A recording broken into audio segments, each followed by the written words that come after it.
여러분 구정 명절 잘 지내셨죠? 얼굴들 뵈니까 우리 여자 성도님들 몇 분은 조금 장거리를 다녀오셨는지 조금 피곤해 보이시지만 모든 분들이 건강한 모습으로 뵙게 돼서 반갑고요. 또 새해 복 많이 받으시기 바랍니다. 새해 복 많이 받으라는 인사말은 언제 들어도 좋은 말이고요. 1000번, 100번 들어도 좋은 말 같습니다. 어른도 좋아하고 아이도 좋아하고 언제든지 꼭 이런 설 명절뿐 아니라 평상시에도 복 많이 받으세요라는 말은 우리가 늘 즐겨 할 수 있고 듣기를 좋아하는 말이기도 합니다. 이처럼 복 받으라는 말에 대해서 사람들이 거부감이 없다는 것은 딸리 말씀드리면 모든 사람이 어른이든 아이든 옛날 사람이나 현대 사람이나 복 받기를 갈망한다는 그런 반증인 줄로 압니다. 저도 복 받고 싶은 마음이 있고요.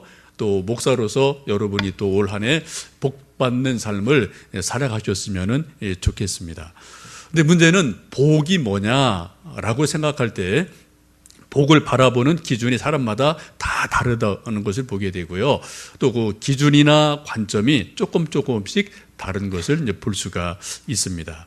오늘 말씀을 통해서 성경이 말하는 복과 또 우리가 생각하는 복이 무엇이 비슷하고 또 무엇이 다른가 함께 좀 말씀을 나누어 보고 싶습니다. 함께 읽으신 시편 144편 말씀은 다윗이 지은 시편입니다. 이 시편 가운데 이제 크게 두 가지로 보실 수가 있는데 1절에서 11절까지는 제목을 붙인다면 소위 제왕의 시라고 할 수 있습니다. 곧 왕으로서 다윗이 전쟁을 하고 싸움을 하면서 하나님 앞에 이렇게 저렇게 간구하는 내용들이 전반부에 쭉 내용이 있습니다. 그리고 12절부터 15절까지 함께 읽은 말씀을 제목을 붙인다면 축복의 시라고 할 수가 있겠습니다. 이 12절부터 15절까지 축복의 시의 내용을 세 가지로 말씀하고 있습니다. 첫째는 자녀의 복을 말씀합니다. 함께 우리 말씀 보신 것처럼 우리 아들들은 어리다가 장성한 나무들 같다. 우리 딸들은 궁정의 양식대로 잘 다듬은 모퉁이 돌과 같다라고 아들, 딸들이 크게 자라고 성장한 모습을 복이라고 말씀을 하고 있습니다. 또 두 번째는 물질의 복, 풍요의 복인데 곳간에는 백곡이 가득하고 또 들에는 양들이 천천만만으로 번성을 하고 또 수소가 실은 그러한 달구지가 가득하다라고 말씀을 합니다.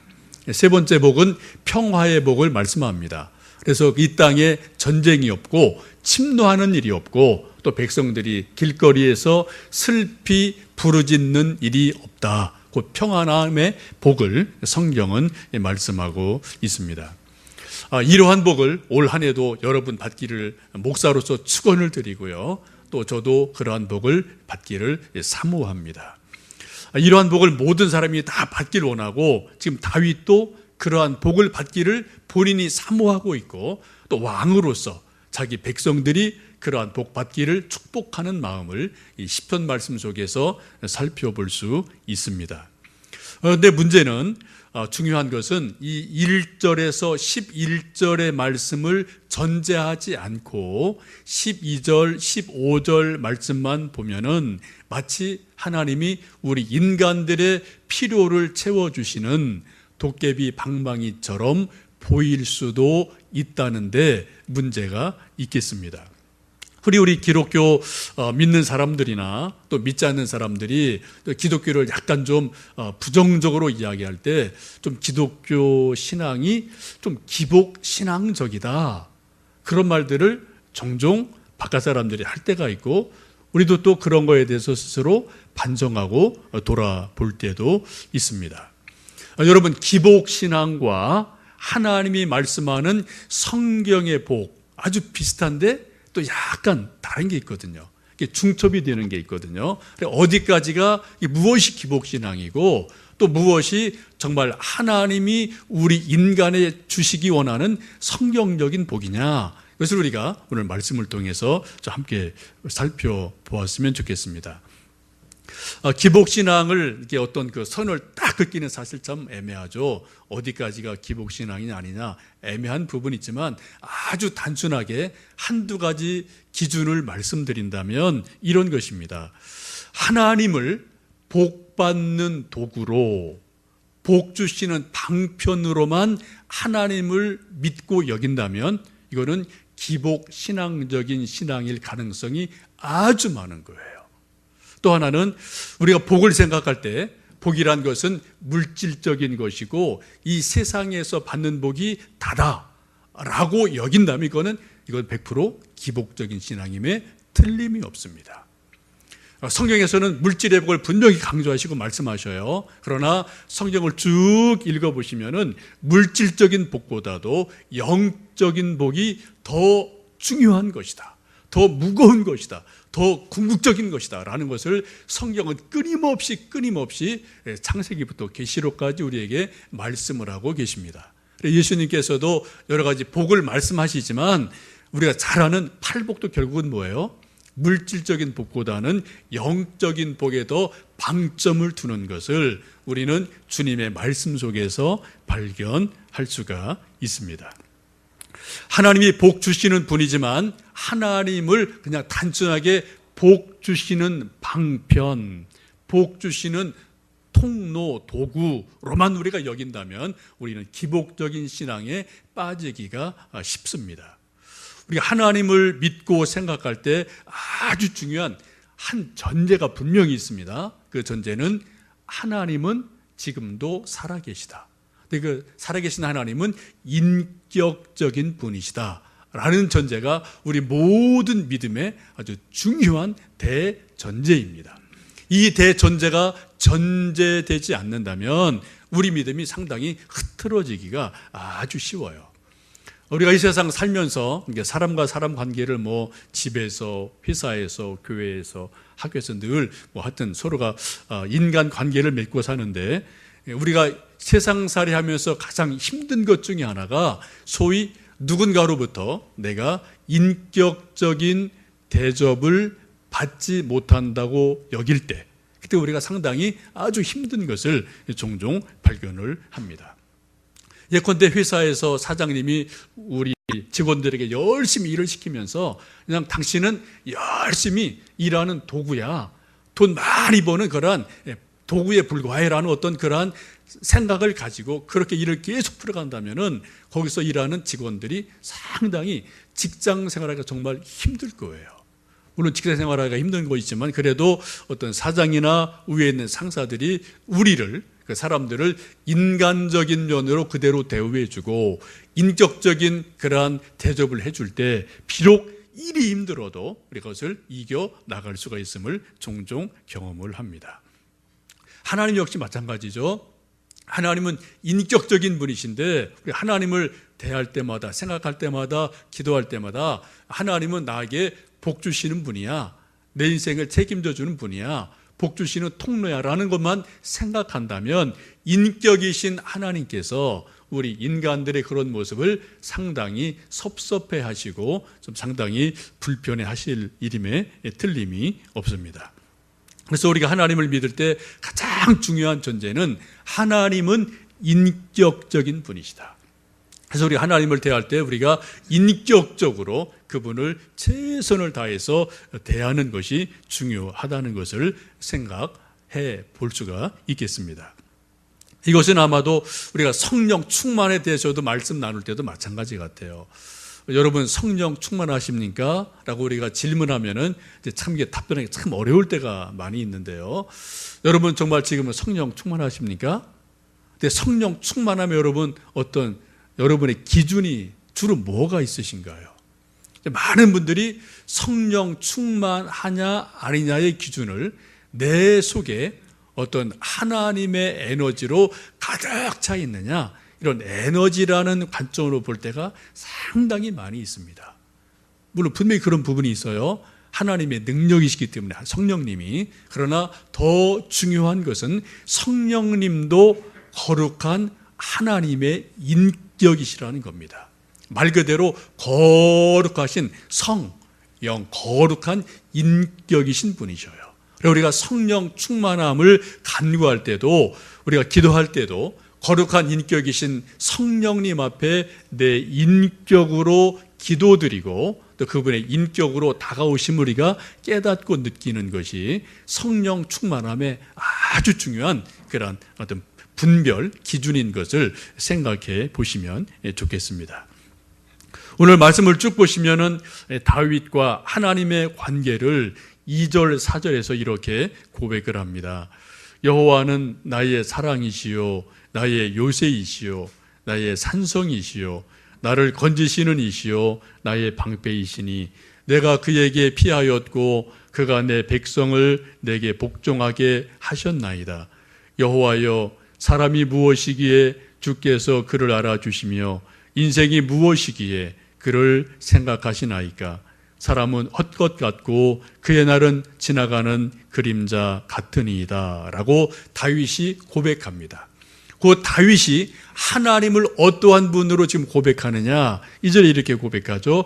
여호와는 나의 사랑이십니다. 여러분, 사랑 관계는 어떤 관계죠? 그건 인격적인 관계거든요. 하나님은 나의 사랑이십니다.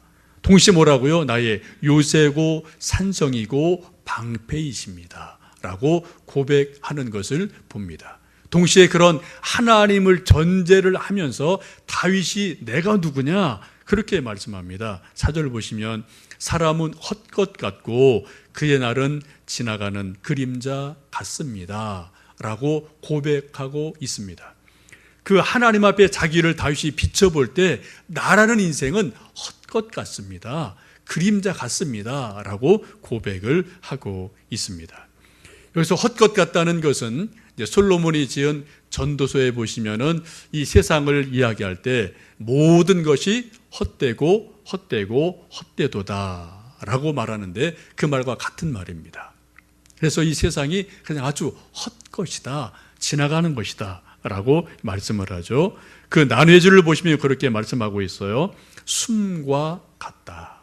인생이 뭐냐? 숨 한번 내쉬면은 끝나는 것과 똑같다 라고 지금 다윗이 자기 인생을 고백을 하고 있습니다. 그리고 또 하나는 그림자 같다라고 고백합니다. 여러분, 요 근래 좀 이렇게 걸어 다니시다가 여러분의 내 몸의 그림자를 혹 요 근래 보신 적 있으십니까? 뭐 요즘 뭐 겨울철이라 해가 좀 짧기도 하고 대부분 여러분 차 타고 움직이시니까 그림자를 보실 일이 뭐 거의 없을 겁니다.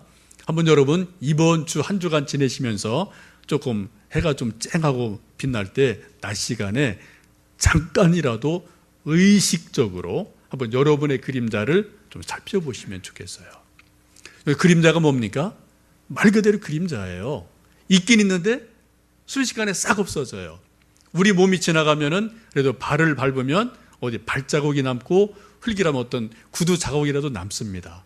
근데 그림자는 그런 흔적도 없어요. 있는 것 같은데 잠깐 지나보면은 아무런 흔적이 없이 싹 사라지는 것이 그림자입니다. 지금 다윗이 인생이 뭐냐, 나란 존재가 뭐냐 그렇게 고백합니다. 마치 숨결과 같습니다. 그림자와 같습니다 라고 고백하면서 전능하신 하나님 앞에 자기가 얼마나 유한한 존재인지, 얼마나 연약한 존재인지, 얼마나 제한적인 존재인지를 지금 고백하고 있습니다. 이러한 전제를 가지고 지금 다윗이 12절 이하의 복을 이야기하고 백성들에게 그러한 복이 임하기를 축복하는 것을 볼 수가 있습니다. 먼저 볼 수 있는 것이 12절에 있는 복이죠. 12절에 그렇게 말씀합니다. 우리 아들들은 어리다가 장성한 나무들과 같으며 우리 딸들은 궁정의 양식대로 아름답게 다듬은 모퉁이 돌과 같습니다 라고 자녀의 복을 지금 이야기하고 있습니다. 옛날에는 집들이 뭐 요즘에 다 이제 시멘트로 짓지만 옛날에는 대부분 돌과 나무로 지었기 때문에 이 말씀을 보시면 뭐 대번 어떤 뭐 궁궐 또 기와집 이런 것을 연상하시면 좋을 것 같습니다.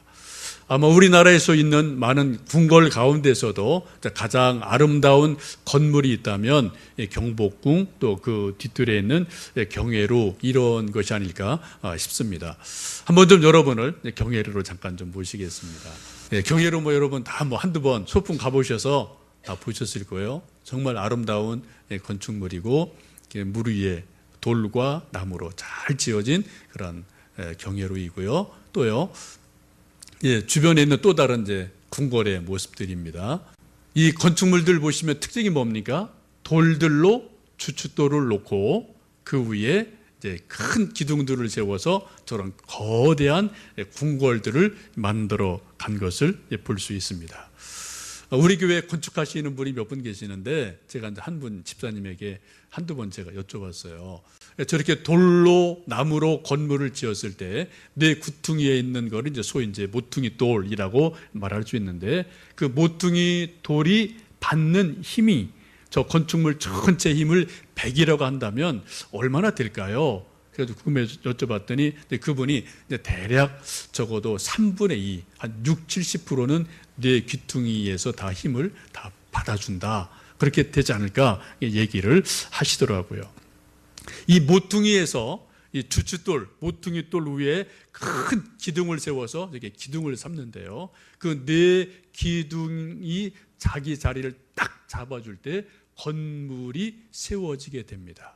만약 저 네 기둥 중에 한 기둥이 안으로 기울면 집이 무너지죠. 바깥으로 기울어도 집이 무너지게 됩니다. 정확하게 수직을 유지하면서 온 지붕의 힘을 자기가 받아내야만, 그래야만 비로소 건물이 세워집니다. 그 밑에는 뭐가 있다고요? 모퉁이 돌이 잘 다듬어진 모퉁이 돌이 역시 나무의 힘을 받아내면서 건물이 완성될 수가 있습니다. 이것을 보면은 모퉁이 돌과 기둥들이 서로 합력을 해서 일정 부분 공간을 만들어줍니다. 그리고 공간 속에 사람들이 먹기도 하고 잠을 자기도 하고 쉬기도 하고 자녀들을 양육하면서 소위 집을 만들어 가기도 합니다. 만약에 이 모퉁이 돌이나 기둥이 너무 힘들어서, 무게가 너무 힘들어서 나 못하겠어, 나 안 해 하라고 그냥 쑥 빠져버리면 저런 건물이 세워질 수가 절대로 없어요. 정말 고통스럽고 힘들어도 모퉁이 돌은 모퉁이 돌대로, 기둥은 기둥대로 자기 힘을 버티고 있어줘야만 저런 건물들이 세워질 수 있고 공간이 만들어지고 그 공간 안에서 누군가가 편안하게 삶을 살아갈 수가 있습니다. 저는 이것이 우리 가정으로 돌아오면은 이 모퉁이 돌이 이제 딸들로 표현되어 있는데 우리 이제 아내들, 엄마들 같아요. 우리 또 이 기둥은 우리 아들들, 이제 결혼한 아빠들, 남편들이 기둥이라고 생각을 합니다. 가정에 이런저런 일들이 뭐 엄청나게 많은데 그 많은 일들의 대부분 힘을 받는 사람이 누굽니까? 아내와 남편, 엄마, 아버지예요. 가만히 보시면은 우리 아내들이 정말 집안에서 뭐 크고 작은 일들의 거의 대부분을 아내들이 온 몸으로 감당합니다. 이번 명절에도 이제 시댁 다녀오신 분들 지금 아직도 뭐 피곤이 덜 풀린 것 같은데요. 시댁, 시자만 들어가게 참 이게 피곤한 일인데, 어쨌든 우리 아내들이 또 우리 엄마들이 그러한 역할을 해주니까 집이 그나마 세워지는 거고, 그죠? 또 그 모퉁이 돌 위에 또 아버지들이, 남편들이 기둥을 또 딱 세워서 받쳐주니까 그래도 뭔가 공간이 만들어지는 것을 볼 수가 있습니다. 여러분 모두 다 뭐 설 명절을 즐겁기도 하지만 또 뭐 힘들게 보내셨을 텐데, 우리 남자분들은 우리 여자분들에게 정말 수고하셨다는 마음, 감사하다는 마음을 좀 표현하면 좋을 것 같고요. 그리고 또 여자들은 여자들, 또 우리 남자들에게 기둥 역할을 하는 자가 얼마나 힘드냐라고 좀 서로 격려하는 그러한 일들이 있었으면 좋겠습니다.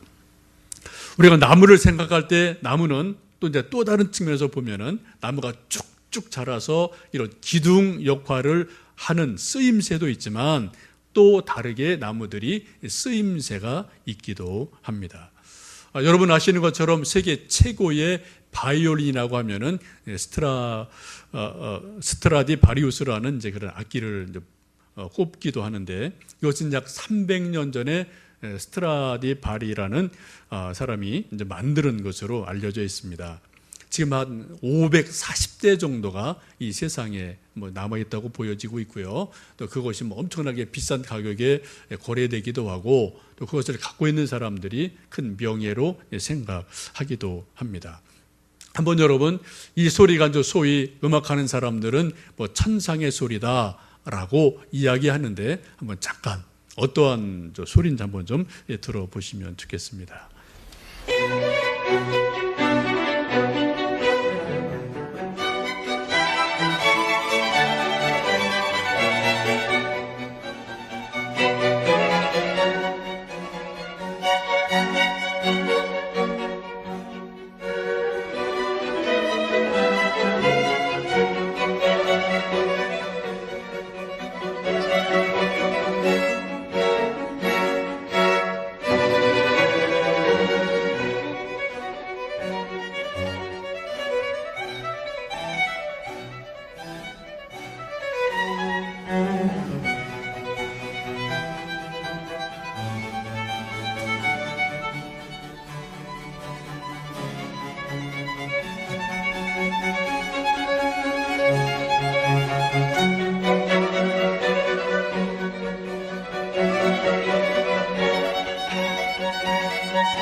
예, 목소리, 또 악기 소리가 되게 아름다운 것 같은데요.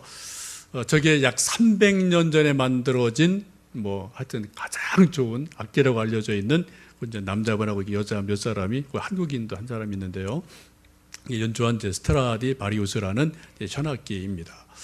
21세기 현대 많은 음악인들이 저런 아름다운 소리를 만들어내려고 무지 애를 쓰는데 잘 안 된다는 그러한 얘기들이 아주 많습니다. 그래, 원인이 뭘까? 여러 가지로 연구하고 또 여러 가지로 분석을 해보는데 이야기는 여러 가지 많아요.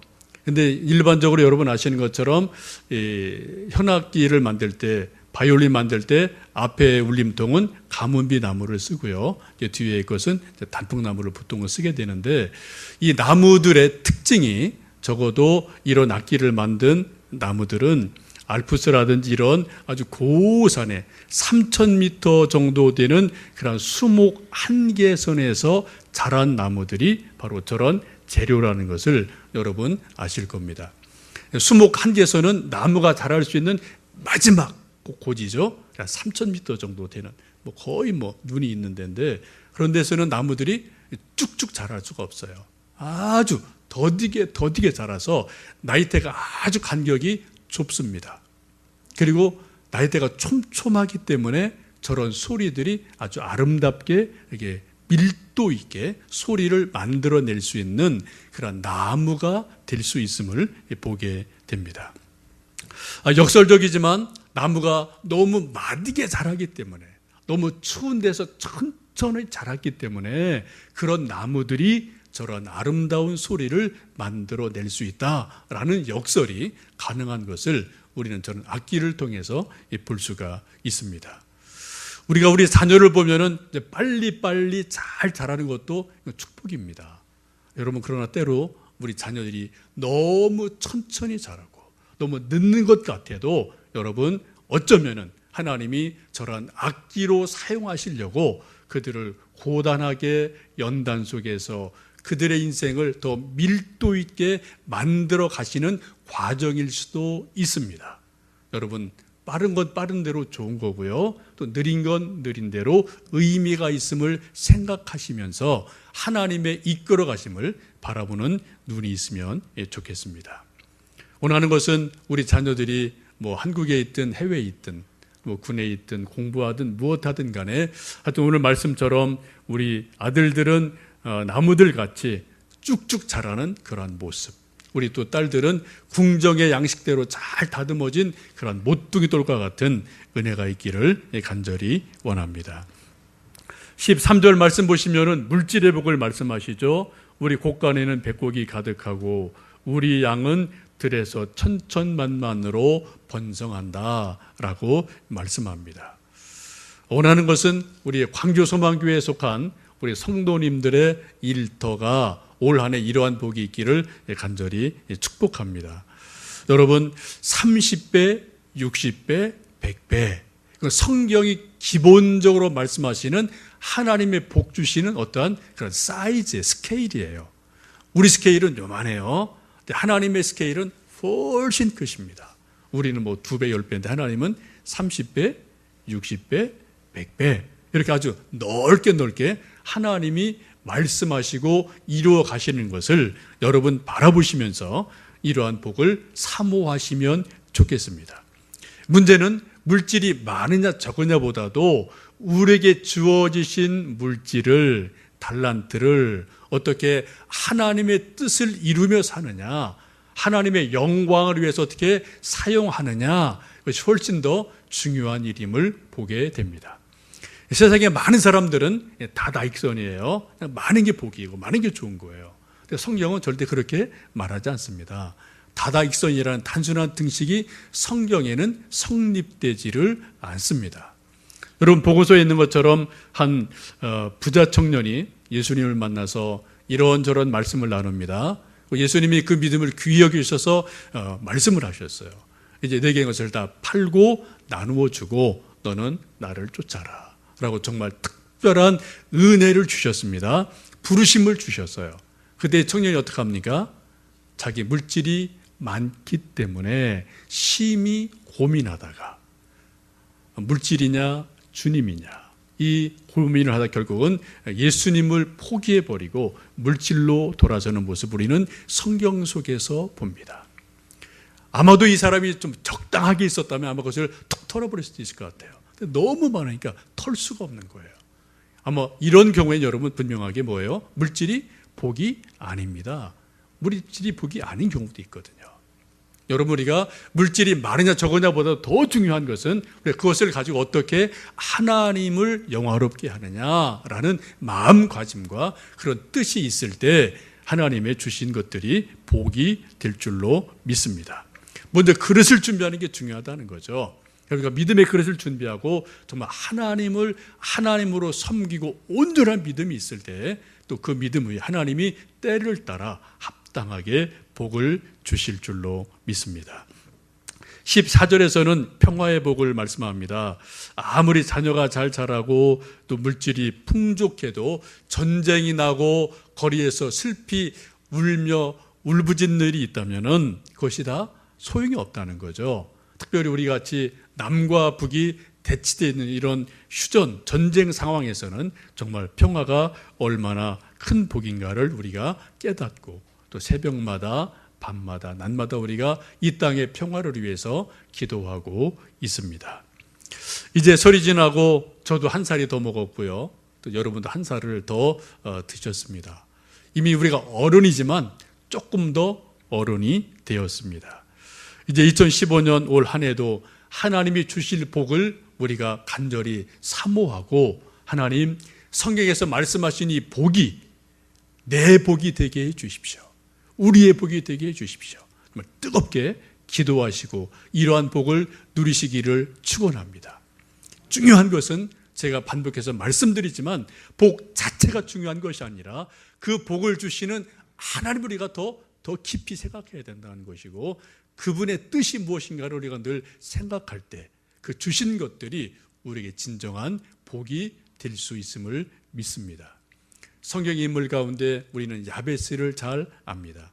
야베스가 힘들고 어려운 가운데 하나님께 기도하기를 하나님 내게 복의 복을 더하사 내 지경을 넓혀 주시고 내게 근심 없는 평안을 허락해 주옵소서 기도했을 때 하나님 그 기도를 들으시고 응답하신 것처럼 그런 은혜가 우리 모두에게 올 한 해 있어지기를 간절히 축원합니다.